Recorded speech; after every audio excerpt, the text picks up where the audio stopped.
A Helena Tanuri, a pastora Helena Tanuri, disse algo mas tão grave. E na minha perspectiva, tudo isso é para justificar o feminismo dentro da igreja, né? O absurdo é que Paulo foi influenciado pela cultura grega. Basicamente seria isso. Quando Paulo falou em mulheres fiquem em silêncio porque é vergonhoso falar, não seja pastora, isso aí tem a ver com a influência da cultura grega. Vamos lá para você ver esse absurdo. Não estou distorcendo não, você vai ver aqui junto comigo. Curta, comente, se inscreva, bora para mais um vídeo. Então vamos lá, mostrar esse pano de fundo é importante, a questão de ela ser pastora, para a gente compreender isso aqui. E como eu disse, né, quer ver, ó, olha aqui, ó, deixa eu mostrar para vocês. Olha aqui, fiquei com dúvidas. A cultura filosófica grega influenciou a doutrina dos apóstolos? Ora, se os apóstolos tomaram uma atitude errada, machista, as mulheres ficam em silêncio por conta da cultura grega, então isso aqui é um livro humano, ele tem erro, é óbvio que a dedução é isso. Eu sei, ela vai dizer, não foi isso que eu quis dizer. Mas vamos ver aqui, vamos ver o tamanho do absurdo que é isso aqui, vamos lá. Vamos lá, você vai ouvir, você mesmo vai ouvir. E bora. Vamos lá.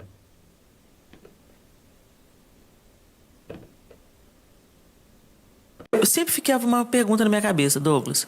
Por que as mulheres do Antigo Testamento, elas são tão vigorosas, juízas, prostitutas que acolhem espias, fazem um trabalho de espionagem junto com eles, salvam a vida da própria família, né? Como é que uma mulher trama um plano para deitar com o próprio sogro, para não perder a linhagem? Como é que uma moabita sai da terra dela e ousadamente acompanha a sogra? Quer dizer, as mulheres eram muito protagonistas no Antigo Testamento, a gente vê elas todo o tempo participando ativamente do plano de Deus. Eu ficava pensando, o que aconteceu com todo o Antigo Testamento, Uda, né, tantas outras mulheres, Esther, salvou uma nação inteira. O que aconteceu até o Novo Testamento? O que aconteceu? No Antigo Testamento era assim, o que aconteceu no Novo Testamento? Porque o que aconteceu?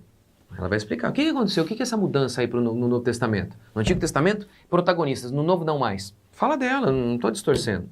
No contexto que Jesus nasceu, com as mulheres que não podiam falar em público, as mulheres não eram testemunhas confiáveis, as mulheres não podiam se dirigir a um outro homem se não era adultério, as mulheres não podiam mostrar o cabelo, não podiam falar porque a voz era considerada sensual. O que aconteceu nesses 400 anos de silêncio? O que aconteceu? Né? O que aconteceu? A filosofia. Os filósofos gregos encerraram a mulher num cativeiro. Sócrates, Aristóteles, todos eles pensavam na mulher como de segunda categoria. As meninas gregas não podiam frequentar a escola, não tinham educação formal. Elas aprendiam sobre cuidar da casa e fazer sexo. As frases de Platão e de Aristóteles são alarmantes, entendeu? As coisas que eles falavam. Tem um pensador, acho que é Demóstenes o nome dele. Ele dizia, as mulheres são dois tipos, as cortesãs para nos dar prazer e as esposas para nos dar filhos legítimos e cuidar das questões do lar. Então, esse pensamento que encerra a mulher num cativeiro é da cultura grega. Inclusive, se tinha o pensamento que se um homem que quisesse ser um erudito, um estudioso, ele tinha que fugir de mulheres, porque mulheres eram uma distração. Mas se ele se envolvesse com um outro homem, isso era um incentivo para a sua intelectualidade. Isso tudo vem da cultura grega. Agora, é interessante que essa... Ela não disse, eu sei que ela não disse explicitamente. Não, Paulo foi influenciado. Ela chegou até a dizer, olha, o Antigo Testamento tinha... as mulheres eram protagonistas. E o que acontece? O que acontece? Aí ela fala, o contexto em que Jesus nasceu era um contexto que a mulher foi colocada no cativeiro. E a mulher não podia falar... o cabelo, ela era proibida de expor o cabelo. O problema é que, por exemplo, essas duas aqui são proibições que Paulo faz. Então, ainda que ela não disse isso explicitamente, ela está dizendo que Paulo, então, ele se sujeita à cultura. E, na realidade, é esse sim, geralmente, o argumento que eles usam para dizer, não, isso aqui, essa proibição de Paulo tinha a ver com a cultura. Ou seja, então Paulo ele foi influenciado pela cultura para escrever? É óbvio que é isso que ela está dizendo. É o que sempre dizem, eles não percebem que isso é um absurdo. Mas vamos por partes. Então, vamos lá. Ela disse assim, porque as mulheres eram protagonistas no Antigo Testamento, elas, lembrando, olha a frase dela, protagonista, lembrando que a Bíblia declara que a mulher é auxiliadora, é o homem que é o protagonista, é o homem que é o cabeça, mas ela está dizendo, as mulheres foram muito protagonistas. Aí ela disse, primeiro exemplo, juízas, no plural, não, Não, não, não, não, não. Não teve juízas. A gente lembra, Débora, né? É basicamente isso aí. Ah, juízas. Teve um monte. Não teve, não teve. E pensando em Débora, quando ela foi para uma batalha com Baraque, ela ainda disse para ele, vai ser vergonhoso para você, eu aqui protagonista. Afinal, não é a ordem natural. Não é a ordem natural. Mas veja bem, seguindo essa linha dela, pegando aqui o exemplo da juíza, para estabelecer uma regra, nós poderíamos então justificar até a idolatria, porque é exatamente assim que os católicos justificam a idolatria, pegando uma exceção. Como assim? Não que haja idolatria, mas eles pegam um exemplo. Vamos lá, porque eu estou querendo dizer o seguinte. Há uma ordem clara e explícita em Êxodo 20. Não faça imagem e não preste culto. Você tem dezenas de passagens bíblicas mostrando a inserção de imagens no culto, no templo, como algo absurdo. Absurdo. Josias, Ezequias, eles são elogiados porque eles purificaram o templo. Como? Arrancando todas as imagens de lá. Mas na Igreja Católica está cheia de imagem. E como eles justificam isso? Ah, Deus falou que não pode fazer imagem, mas tinha 2 imagens de anjos lá no templo, em cima da arca. E aí eles pegam essa exceção lá da arca, que continha os 2 querubins, e ficava no Santo dos Santos, onde ninguém via, mas eles pegam essa exceção, essa cláusula de exceção, e usam para ignorar Êxodo 20. É simplesmente um absurdo. Por quê? Deus deu para Moisés uma ordem. Faça essas imagens aqui, coloquem lá no Santo dos Santos. Deus deu essa ordem. E em relação ao povo, qual foi a ordem para o povo? Não faça imagem e não preste culto. Agora, se você pega esse único exemplo, você pode fazer o mesmo em relação, então, à ideia da mulher como protagonista. Você tem uma ordem clara na Escritura sobre a proibição de mulheres como protagonistas. Mulheres pastoreando e ensinando. Parece que alguns pastores até reformados não leem o texto. Não permite que a mulher ensine, nem exerça, não exerça autoridade de homem e nem ensine. E aos coríntios ele fala, não fale no culto. E ali, obviamente, está falando da questão de pregação. Porque é vergonhoso para a mulher falar. Você tem uma ordem clara, você tem na história, como o N. Gruden mostra, não tem pastora ao longo da história, apenas depois do advento do feminismo. Não tem mulheres pregando para a congregação reunida, nem na Bíblia e ao longo da história da igreja, de maneira geral. Mas você ignora isso. Aí pega o único exemplo de uma juíza e preste bem atenção. Você tem uma juíza e ainda assim não tem uma pastora e não tem uma mulher pregando na Bíblia, você tem uma juíza só. Mas aí eles pegam esse exemplo para justificar o pastorado feminino. Para justificar o fato, como ela mesma diz, de a mulher ser protagonista. Mas a mulher não foi chamada para ser protagonista. Ela foi chamada para ser auxiliadora do homem. Mas essa é uma perspectiva, então, que ignoraria o arranjo divino e justificaria, então, até a idolatria, seguindo essa mesma lógica, esse mesmo raciocínio aí. É simples assim. Outro exemplo que ela deu, Raabe. Raabe foi um exemplo de fé, como Hebreus declara. Ela protegeu os espias. Ela foi corajosa por fazer isso. Ora, mas todos nós fomos chamados a fazer isso. E o que isso tem a ver com ser líder na igreja? O que isso tem a ver com uma posição de liderança? Porque o homem é o cabeça, e ele é o cabeça da mulher. O que isso tem a ver com protagonismo, no sentido de a mulher liderar? Não tem muito a ver. Ela vai falar, não é isso que eu estou dizendo. Porque se for a ideia de que as mulheres foram úteis e foram uma bênção na história do plano de governo, no plano de ação de Deus na história, concordamos. O problema é que, sendo ela pastora, é óbvio que tem esse pano de fundo. Ela deu outro exemplo, Ruth, que foi fiel à sua sogra. E a grande história de Ruth é sobre um casamento, em que ela deu à luz a um daqueles que faria parte da linhagem do Messias. Ou seja, casamento, família é o foco do livro de Ruth, que tem tudo a ver com aquilo que a Bíblia fala que é a missão da mulher. Onde que ela está? Pastoreando, liderando a nação, liderando homens, ou protagonista, como ela disse. Ela está sendo ali, de fato, uma pessoa tremendamente usada por Deus. Mas, e justamente porque os homens haviam morrido. Olha que coisa. Ela mencionou Tamar. Outro exemplo, Tamar, que fez um plano para ter um filho com seu sogro. Porque o marido dela havia morrido e o sogro não estava dando outro filho para ela. Ou seja, ela fez de tudo para ter um filho. Ela não fez de tudo para liderar, para ser pastora. Para ter filho, coisa que muitas pastoras não querem ter quando tem 1 ou 2. Então as mulheres sim foram ativas no plano de Deus, mas dentro do seu chamado. A palavra protagonista é muito ruim para alguém que foi chamado para ser auxiliadora. Auxiliadora. Outra coisa é que a Tanuri disse assim, ó, que aconteceu que chegou no Novo Testamento que isso mudou? As mulheres não podiam falar no contexto cultural de Jesus. Não eram confiáveis. E falou várias outras coisas. Ah, tinha que esconder o cabelo. E aí ela responde, filosofia grega. A filosofia grega fez isso. Você não pode falar e tem que esconder o cabelo. Você não pode falar, tem que esconder o cabelo. É engraçada a ideia de esconder o cabelo, como para falar que era justificar que era a cultura da época, é que Paulo fala para a mulher cobrir o cabelo justamente porque na cultura da época não se fazia isso. É o contrário. É impressionante, até a interpretação histórica está errada e a interpretação do texto bíblico também. Mas enfim, primeiro ela fala sobre essa linguagem dela, de que a mulher estava no cativeiro. Isso tem muito a ver com o argumento feminista de que as mulheres eram obrigadas a ficar restritas, reclusas em suas casas.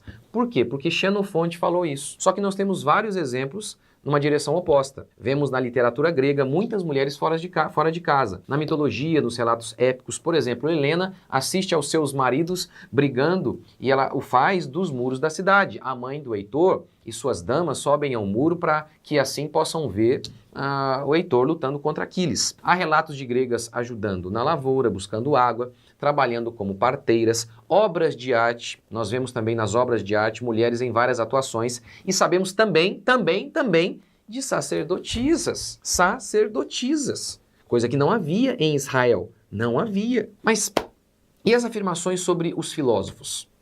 Aristóteles ele falou que as mulheres deveriam ser submissas, que o homem ele tinha uma capacidade natural para a liderança.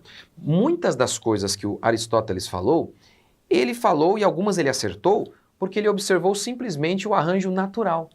Assim como hoje nós vemos isso, negar o óbvio, negar a nossa natureza, como por exemplo a ideologia de gênero faz. E como o feminismo faz. O feminismo diz que somos iguais e não nega alguns elementos óbvios. Óbvios, por exemplo, a questão da força física do homem. Não é uma inclinação para o trabalho braçal? O homem ser mais agressivo não é uma inclinação natural para o combate, para a liderança? E Aristóteles, então, fez algumas afirmações acertadas, observando simplesmente o arranjo natural. Agora, é fato também que Aristóteles falou algumas besteiras monumentais, que a mulher é um homem mutilado, que a razão está em um grau mais elevado no homem e por aí vai. Aristóteles chegou a dizer que a escravidão era útil e boa para o escravo. Então nós temos ali aberrações mesmo. Mas até um homem ímpio conseguiu perceber algumas coisas óbvias e naturais, que é um arranjo natural. Mas aí ela diz, né, o que aconteceu? E aí chegou o Novo Testamento, o que aconteceu com os apóstolos? Se ela disse, ó, tá vendo? Essa era a cultura. A mulher não falava. A mulher não era muito protagonista. A mulher tinha o cabelo coberto. Mas a Bíblia mostra que a mulher... É Paulo falando. Paulo falou que a mulher ficasse em silêncio no culto. Que a mulher fosse auxiliadora, não protagonista. Que a mulher cobrisse o cabelo. Olha, o que ela está dizendo é que os apóstolos foram influenciados pela cultura grega. Muitos chegam a dizer isso explicitamente. Quer dizer, eles quase todos usam esse argumento. Não, quando Paulo faz a proibição ali, é por conta da cultura. Ou seja, então ele se submeteu a isso que é errado, ele submeteu. Mas é óbvio que essa é a implicação do que ela está falando. Então, Paulo proibiu de ser pastora. Paulo proibiu as mulheres lá na carta aos Coríntios de que elas falassem no culto. Tudo isso que a Tanuri disse que tinha que tem a ver com a cultura grega. Ou seja, é o argumento que ímpios usam em relação à Bíblia. Não, a Bíblia não é a revelação de Deus, mas apenas mais um livro de homens que foram influenciados por outros homens. É isso que ímpios dizem. Eu sei que se esprememos ela vai dizer, não foi isso que eu quis dizer. Mas a implicação do que ela está falando é óbvio que é isso. Que a cultura, que tudo aquilo que Paulo escreveu tem a ver com a influência que ele recebeu dos outros, de homens pagãos. Ou seja, nesse sentido, ali naquela porção, Paulo falou da parte de Aristóteles, não da parte do Espírito Santo. Então, naquela porção ali, aquilo ali a gente pode rejeitar. É exatamente isso que eles dizem. Mas é engraçado que alguns não dizem assim, essa parte a gente pode rejeitar porque é uma parte humana. Mas eles dizem, essa parte Paulo falou por conta da cultura. Tá, mas se Paulo falou por conta da cultura, então quem o inspirou foi a cultura e não o Espírito Santo. Então aqui essa parte está errada. É parte humana, não é palavra de Deus. Eu sei, ela não falou isso, mas essa é a implicação natural do que ela está dizendo e do que todos dizem. Mas vejamos o que Paulo disse sobre a sua inspiração. Mas faço-vos saber, irmãos, que o evangelho que por mim foi anunciado não é segundo os homens, porque não o recebi nem o aprendi de homem algum, mas mediante revelação de Jesus Cristo. Ele chega até a dizer, olha, quando eu cheguei aos irmãos lá de Jerusalém, eles não acrescentaram nada ao que eu já estava falando. Por quê? Porque o que eu falei entrava em concordância com aquilo que eles falavam, porque eles receberam de Jesus e eu também.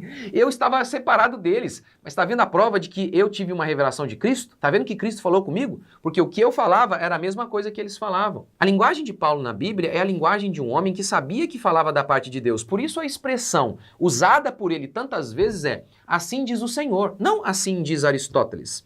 Por exemplo, o mandamento de proibir as mulheres de exercerem a autoridade de ensinar na igreja, ele explica a causa. Porque na lei, ele dá um mandamento, porque eu não permito que as mulheres exerçam a autoridade de homem e ensinem. Porque na lei. Tá vendo? Ele não remete à cultura grega, ele remete à lei. A não ser que você diga, não, Paulo interpretou então a lei de modo incorreto.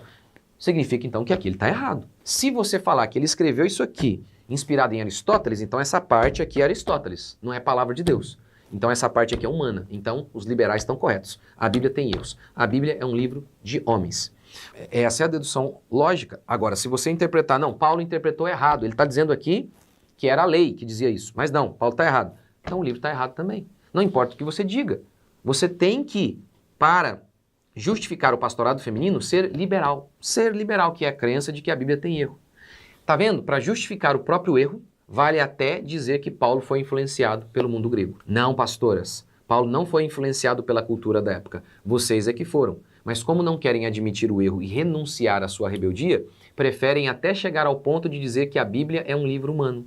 Essa é a implicação. Não disse, eu sei, mas essa é a implicação. De que foram influenciados pela cultura grega. É essa a implicação. Isso é, sim, um flerte com o liberalismo teológico. Para mim já é um liberalismo teológico de uma maneira camuflada. É a crença de que a Bíblia tem erros. Wayne Grudem diz que exatamente isso. As primeiras igrejas a adotarem o pastorado feminino na Europa foram igrejas liberais. E lembre-se disso, ninguém erra completamente já de início. São pequenos erros, pequenas heresias que vão entrando e vão levando a outras maiores. Porque é a dedução lógica. Se aqui está errado, quando Paulo fala sobre isso, aqui foi influenciado pela cultura grega, e será que Moisés não foi influenciado também aqui pela cultura egípcia? Será que vários mandamentos aqui não vêm dos egípcios? É a dedução lógica? É daí, por exemplo, que eles chegaram a dizer, se Paulo está errado aqui, também está errado em relação ao homossexualismo. Portanto, vamos ignorar também isso. Eu já disse e vou repetir. O único jeito lógico de adotar o pastorado feminino é adotando o liberalismo teológico.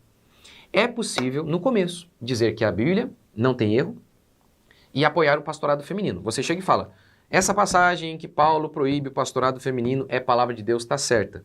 E mesmo assim eles ignoram isso. Você faz isso no começo, mas aí a lógica vai pesando. A lógica vai pesando, porque as passagens são muito claras. E aí quando alguém começa a espremer, aí que nem eu aqui, vai. Aí você, como é que faz? Aí você tem que... Aí chega um momento que fala, não, tá errado mesmo. Foi assim na Europa. E essa crença que destruiu a igreja na Europa. Portanto, quando alguém falar em nome do amor, falar que desvios doutrinários não são importantes e acusar que quem luta contra isso é divisivo, lembre-se dessa história e lembre-se da história da Europa. E saiba que quem fala a verdade não está dividindo. Quem está dividindo é quem semeou o joio lá atrás. Deixe um comentário aqui, o que você acha disso? Comente, me ajude a dar engajamento e a levar esse vídeo aí para muito, muito longe. Deus abençoe.